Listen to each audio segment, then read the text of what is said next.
Hello all, welcome to my channel. I am Vivek Gaurav and I'll be teaching you dynamic programming. And before we proceed further, a humble request from my side. Please like and subscribe to my channel and also click on the bell icon so that you get notified every time a new video is coming up. Now, let's get started. Today we are going to talk about Python loops, and the topics that we have for today's discussion is what is iteration. We'll try to understand what is iteration, then we'll try to understand what is loop. Then we'll be looking into the types of loop that are there, and we'll be looking at the advantage of loop. Now let me tell you now only that this is going to be a series of three videos. Okay, series of three videos will be there. In this video we are just going to talk about loops concepts. Okay, we will not go into the types of loops. Okay, though we'll discuss the types of loop, but we'll not go into specific loops. And in the next video is going to be specifically for loop, and after that we'll have while loop. Okay, so there will be a specific video for and while loop. So in this video you will just understand the concept of loop, and then in the consecutive videos you will understand about the for loop and the while loop, and you'll understand how to use that, and we'll be doing lots of hands-on as well. Okay, so now let us try to understand the concept of loops. So like we all know about solar system, right? In our solar system there is sun here, and then we have earth, and what earth does is that it moves around the sun, right? And it has an orbit. Similarly we have earth and we have moon, and what moon does is that it moves around the earth in its own orbit. Now the question is that why do they keep on doing it, right? And when I am asking why, it's not from the science point of view. Okay, I'm not bringing physics here, that gravity and all those things. I'm not bringing all those things here, but the point is that they keep on doing it. They have been doing it for almost like millions of years, and they will keep on doing it for another millions of years, right? But what happens if they stop doing it, right? Have you ever wondered what will happen if they stop doing it, or how can they go on and on and on and on and on without getting tired? Like if I ask you to do 10 push-ups or 30 push-ups, 10 push-up 10 times, you'll feel tired and you won't be able to do it maybe after 20, 30, or maybe at max 40, right? But they keep on doing it without even without even getting tired. So what is this concept, and can we have a similar kind of concept in programming language also, right? So in these kind of things we are seeing that they are repeating something, right? They are repeating their path. The earth is repeating its path continuously without getting any kind of break. Similarly for the moon also, the moon is repeating its path like this, like this, like this, and they have been doing it, and they have been doing it for infinite years, and they will keep on going on for another infinite years, right? So we can say that this is kind of an infinite thing, which is which is happening again and again. But let us have a look at another thing. So here we have a wall clock. You have all seen that in your houses. Now here also, this all these clock hands which are there, the second, the minute, and the hour, they also keep on moving, right? They also keep on moving again and again, again and again, again and again. But they do it as long as the battery is there, right? As long as the battery is there. So it means what? Till a certain period of time. I can say that till a certain period of time. But in the previous case we saw that they kept on doing it for infinite time, right? They are doing it here for a certain period of time, which will stop as soon as the battery gets over. They will stop doing it, right? So the question is that what if we have something similar to this in our programming language also, and if we encounter something like that, then how are we going to solve that? So for that, let us talk about loops. So there may be a situation when you need to execute a block of code several number of times, right? You want to do it again and again, again and again, again and again. So in general what happens is that statements are executed sequentially. We know that, and specifically in Python we know that one line, then the second line, then the third line, then the fourth line, and the fifth line, right? 1 2 3 4 5, they are executed sequentially. The first statement in a function is executed first, followed by the second, and so on, then it happens. Now what happens is that programming language provides various control structures that allow far more complicated execution path. Now what is far more complicated? So far more complicated means that instead of going from line number 3 to line number 4, the control can go back to line number 1 also. This is what we mean by complicated execution path. Or it might happen that from line number 4 it is going directly to line number 100. Okay, that also can happen. So a loop statement allows us to execute a set or a group of statement multiple times. So if you want to repeat certain things again and again, we are going to use a concept which is called as loop, right? You might have used this word many times, like let's play this song in a loop, right? So it gets repeated again and again. Okay, so the similar thing is being used over here as well. Now going ahead, so loops in programming come into use when we need to repeatedly execute a block of a statement. If you want to repeat a certain things again and again repeatedly, then we use a concept of loops. Okay, so for example, suppose that you want to print hello world 10 times. Right now this can be done in two ways, which I'm going to show you now. One way is that which is iterative method. Iterative method, you keep on doing it. An iterative method to do this is to write the print statement 10 times. Print hello world, print hello world, print hello world, print hello world, print hello world. So how many times you are doing it? 1, 2, 3, 4, 5, 6, 7, 8, 9, 10, right? You wrote it 10 times. It is just like, you remember that cursive handwriting thing when you were writing in your, when you were, improving your handwriting in your childhood, right? Cursive handwriting, right? We used to get a book where we had something like this A written, and then something like this B written, and then C, and then D, and all, and you have to do it again and again, right? So that is called iterative method. We are writing each line, though it is like, you can copy paste it or something like that. Now you have that provision. In the child you didn't have that, you had to write it, right? So now we are iterating it again and again, right? And we will get an output like this, hello world 10 times, right? But is it a smart way? The question is that, is it a smart way? Yes, the work can be done in this way also, and we are getting the output what we were supposed to get. But the question that arises over here is that, is this the smart way, or do we have a better way, or do we have a better way which can, save us? Okay. So now let us come back to this example, okay, and let me clear the screen so that what I will tell you is that I'll tell you a very funny thing. So now what is happening is that the earth is moving around the sun, correct, continuously. Now if I also ask you to move around the earth, sorry, the moon is moving around the earth, right? And if I ask you to move around the earth, it might not be possible for you, right?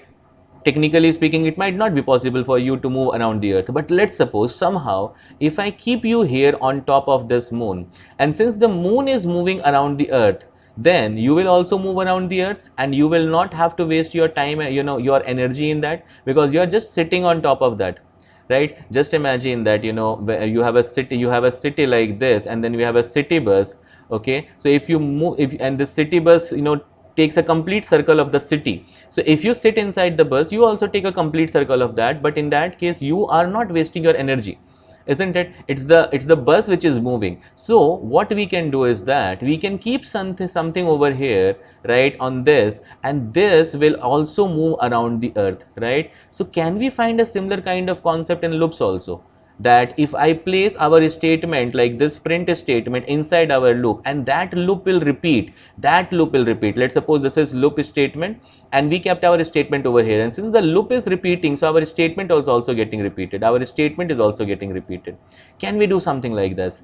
And the answer to this question is that yes, we can. Okay, and that can be done using loops. So in loop, the statement needs to be written only once. You write the statement only once, and the loop will be executing 10 times. The loop will be executed 10 times. So you are not writing this print is hello world 10 times. You are just writing it one time, but what you did is that you just placed it in a proper place.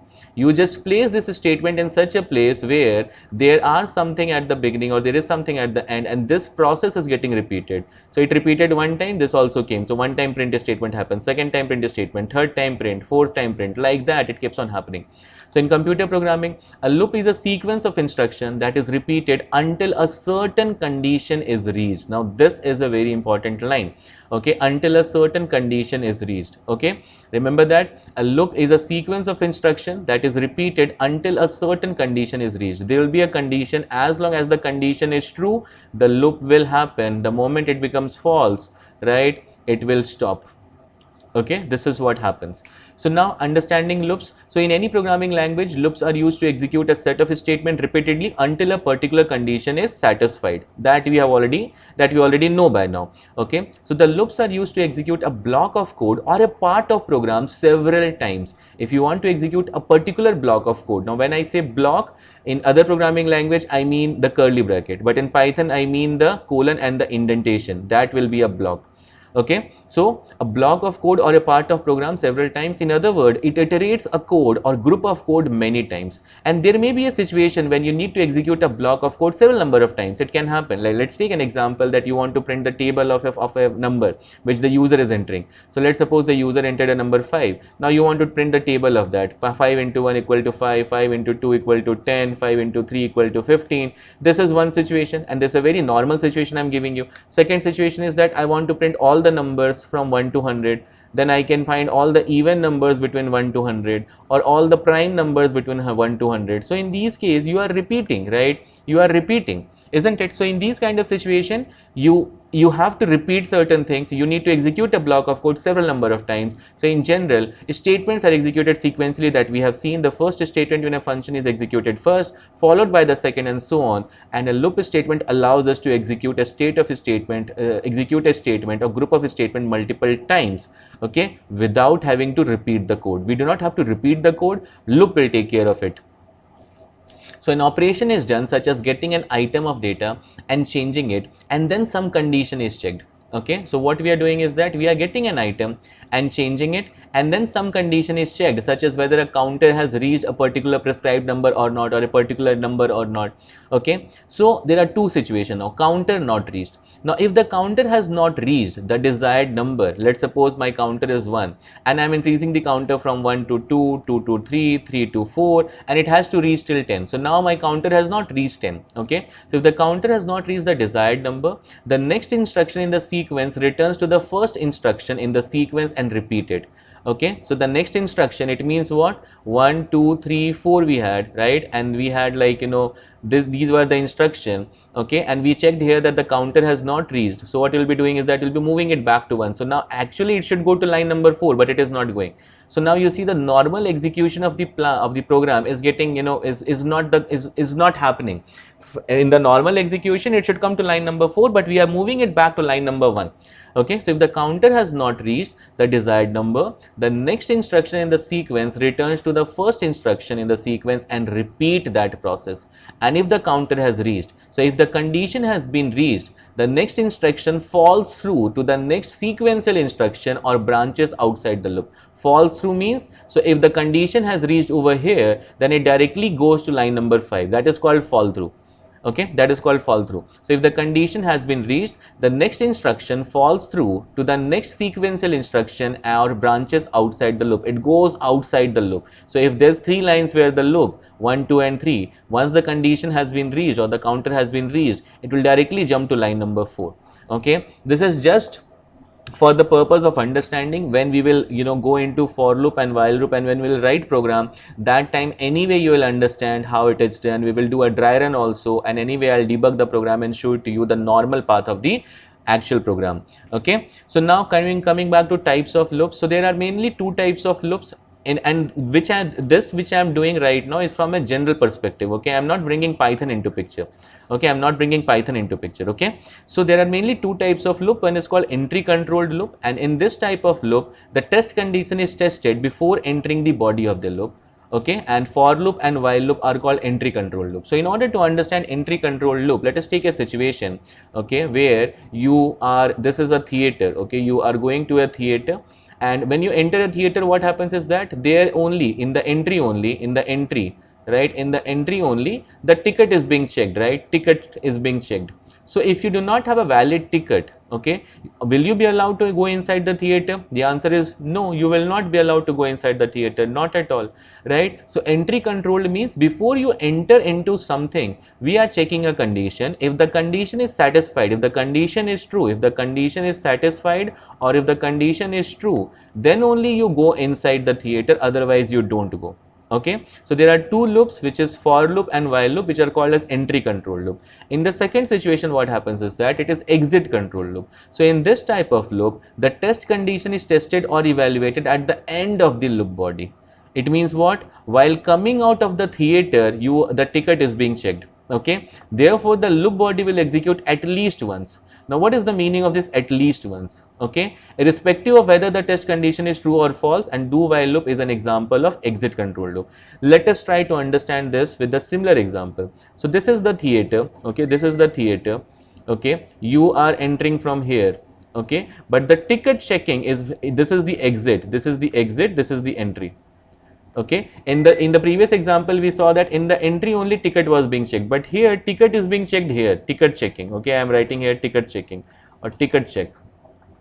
So by the time the ticket is being checked, have you watched one movie or not? Tell me, tell me honestly, right? You have completed watching one movie, because you entered here, no one checked your ticket, you sat inside, you watched a movie, right? And then while coming out, they are checking the ticket. Now what will happen there? That's a different thing. Right, what will happen there, we are not going into that, right? And that is a very like, you know, imaginary situation, but just to make you understand, I'm taking this example, right? So here what is happening is your ticket is being checked at the exit. Okay, your ticket is being checked at the exit, and this is called exit control, because while coming out we are controlling whether you will be, we will be sending you back or not.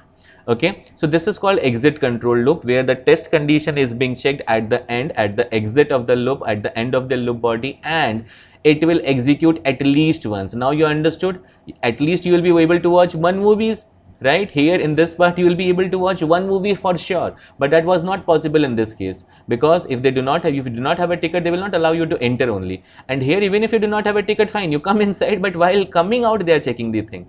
Okay, so that is the point. Okay, so this is what entry control and exit control loops are, and in entry control we have for loop and while loop, in exit control we have do while loop.